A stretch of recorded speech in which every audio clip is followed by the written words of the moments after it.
Seguimos en Columna Norte en este tercer bloque. Seguimos hablando con José Garriga, que es vecino acá de Vicente López y además es especialista en todo lo que tiene que ver con violencia.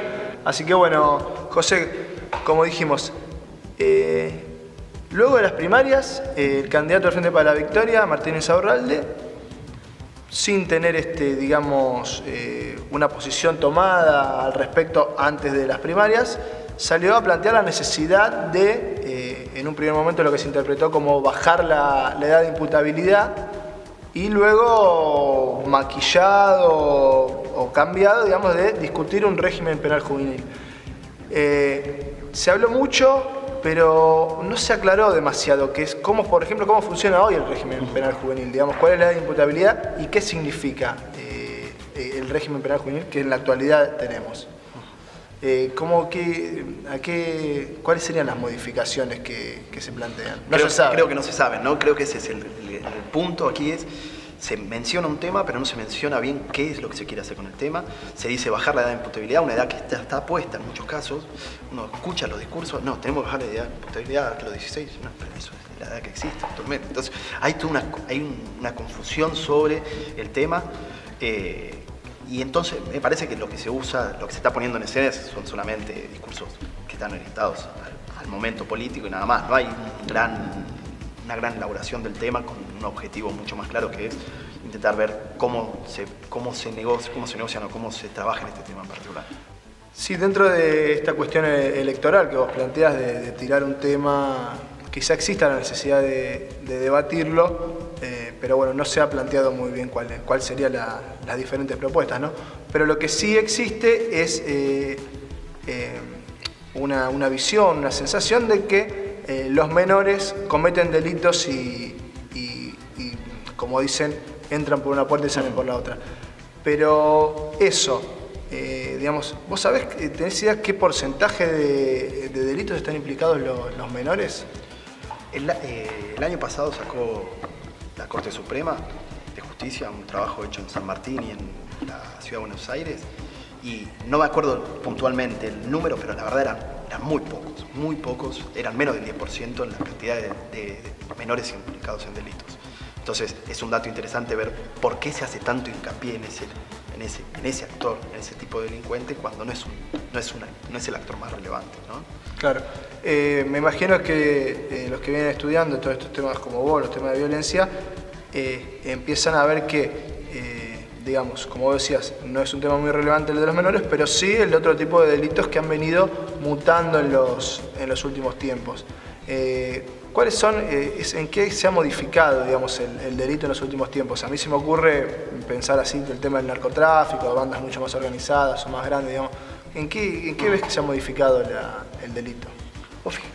¿En dónde? Ahí está, la pregunta es amplia, ¿no? Es una buena pregunta, pero demasiado amplia. Entonces, uno ve, por ejemplo, en la provincia de Buenos Aires, distintos tipos de delitos que van modificándose muchas veces en relación con el poder de la policía y el poder político, que ajustan algunas clavijas, ¿no? Por ejemplo, hace unos años teníamos un delito muy fuerte vinculado al robo de los autos y a los desarmaderos y a todo eso.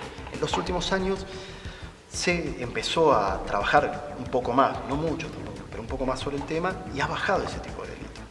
Entonces, lo que se ve es que cuando hay una voluntad política de trabajar sobre un tema, se puede, no va a desaparecer obviamente, claro, el tipo de delito, pero se puede aplacar.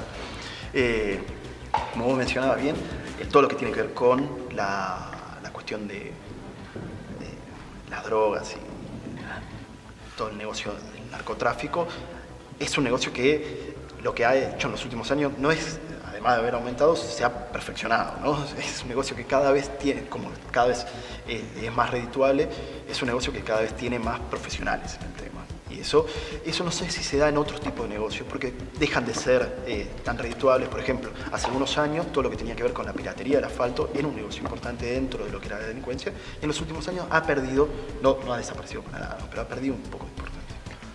En este sentido, ¿cuál es la situación en la que este cambio delictivo en el delito, digamos, repercute, digamos, en la policía, digamos? Siempre la policía de la provincia siempre se fue muy vinculada a este tipo de delitos, al delito organizado, digamos. ¿Pensás que eso se ha modificado? ¿Pensás que las políticas de seguridad en la provincia han modificado algo de eso o se ha mantenido? No, lamentablemente se ha mantenido porque no se ha logrado modificar la autonomía que tiene la policía, la provincia de Buenos Aires, respecto al poder político. Y fíjate, la reforma Arlanian, que tenía como objetivo limitar esa autonomía y imponer de alguna forma el poder político sobre la policía y para de esa forma intentar moderar esa gran cantidad de negocios que tiene la policía, en los últimos años se ha tirado marcha atrás completamente con esa reforma y cada vez tiene más autonomía la policía. Y la negociación que hay con el poder político de la policía es: bueno, nosotros dejamos que ustedes hagan, manténganme este número de delitos y después tienen vía libre para hacer sus cosas. En ese sentido, es necesario volver a pensar que los políticos, es el poder político el que tiene que decir y tiene que poner sobre la mesa: bueno, bajemos tal tipo de delitos, tenemos que trabajar sobre tal forma de delincuencia para poder aplacarla. De hecho, cuando el poder político se centra sobre algún tipo de delito y hay una vocación policial, ese delito baja. Esto que vos planteás sobre la autonomía de la policía, sobre la necesidad de romper con esa autonomía, digamos, un control civil sobre la policía, como vos decís muy bien, que fue la idea de Arlanian y que luego quedó de lado con Casal en la provincia de Buenos Aires. Hay algunos que la complejizan aún más, no me acuerdo si fue Marcelo Saín o algún otro especialista, que planteaba que la complejidad también era, existiendo la vocación política de controlar, digamos, civilmente a las fuerzas, decía que dentro mismo, la extensión geográfica hacía que quizá vos puedas controlar a un sector de la policía de la provincia, pero no a toda la policía. ¿Vos pensás que, digamos que con vocación política, cuáles serían los caminos a seguir para lograr eso? Porque no alcanza, digamos, con poner un funcionario civil, sino cómo sería. Habría que cambiar los planes de estudio, los ingresos, ¿cómo sería? No, hay que trabajar en varios frentes al mismo tiempo. Lo que vos mencionás es sumamente interesante porque rompe también la idea de la policía de la provincia de Buenos Aires, ¿no? Es muy distinta la policía del conurbano bonaerense que la policía de, no sé, Junín, ¿no? Son dos policías distintas. Son dos tipos de instituciones que manejan negocios distintos, que manejan su relación con el vecino de forma distinta. Entonces, son dos. Muchas veces nosotros tendemos a homogeneizar algo que es muy heterogéneo, que es la policía de la provincia de Buenos Aires. Pero respecto a la policía, lo que vos mencionabas ahí es que para intentar modificar esta institución que tiene, como toda institución grande, tiene sus elementos buenos y sus elementos malos, lo que hay que hacer es trabajar en varios frentes. Hay que trabajar en el tema de formación y hay que modificar el tipo de formación policial. Hay que modificar también que fue un mejor intento Arlanian, que fue la división entre oficiales y suboficiales, una división que genera una escinsión entre las fuerzas de una forma que lo peor que puede pasarle a la policía en un momento es esa división entre oficiales y suboficiales, porque genera un mando muy alejado de sus fuerzas y un mando muy cercano a los ciertos negocios. Porque cuando nosotros hablamos de corrupción policial lo primero que se nos ocurre es el policía en el patrullero yendo a pedir una pizza, estamos completamente equivocados, ¿no? Esa es una corrupción de lo más modesta. La corrupción policial pasa por otros. Bueno, de hecho, por otros grandes negocios. Claro, de hecho ha habido casos ahora no me van a salir los nombres, pero de comisarios investigados, pero investigados con cuentas en el exterior, con varias propiedades, digamos. Cuando nosotros hablamos de corrupción policial no podemos pensar en el suboficial que va en su patrullero. Estamos pensando en grandes negocios que tienen que ver con la droga, con la prostitución, con el juego clandestino, con algunas zonas liberadas. Eso es lo de menos, pero también existe. Entonces, la división entre suboficiales y oficiales permite la reproducción de esta lógica de esta corrupción. Entonces, puede ser uno de los puntos donde hay que trabajar sobre la formación, pero también hay que trabajar sobre las formas institucionales de control, porque la institución también tiene sus formas institucionales de control y esas fracasan. Entonces, ¿cómo funciona? ¿Cómo mejorar las formas de control dentro de la institución? Y después, ¿cómo mejorar las formas de control para la institución fuera de la institución, ¿no? Que es cómo el poder político controla. Y es cierto que como vos decías, es muy difícil que eso lo pueda hacer una persona. Pero es el primer camino, no es el primer paso. Hay que empezar a poner funcionarios civiles, funcionarios políticos en las áreas de control sobre la policía, porque si vos pones un policía es parte de la misma institución, es parte de la misma corporación. Corporación en los negocios y también corporación en la construcción de una identidad policial, porque esa cuestión del espíritu policial, claro, el riesgo de la policía nos hace... Estos que vienen de afuera, que no le pasa una bala ni claro, cerca, pero nos controlan. No saben nada, nos controlan. El discurso policial más recurrente es... va a venir a un intendente, va a venir alguien a mí a decirme cómo manejar esto, si yo soy el que estoy en la calle, yo sé cómo manejar esto. Claro. Entonces, ahí hay un punto interesante para pensar cómo se debe controlar la policía. Las cuestiones que, como dijimos antes, que no son menores, que son importantes, que algunos le plantean como las únicas, pero que no dejan de ser importantes, como el equipamiento y, digamos, y la escala salarial, la estructura salarial de la fuerza. ¿Vos pensás que teniendo un equipamiento mejor, digamos, siendo mejor pagos, puede elevarse el nivel de la policía? Sí. No es el tema más importante, ¿no?, la policía, pero es un tema importante.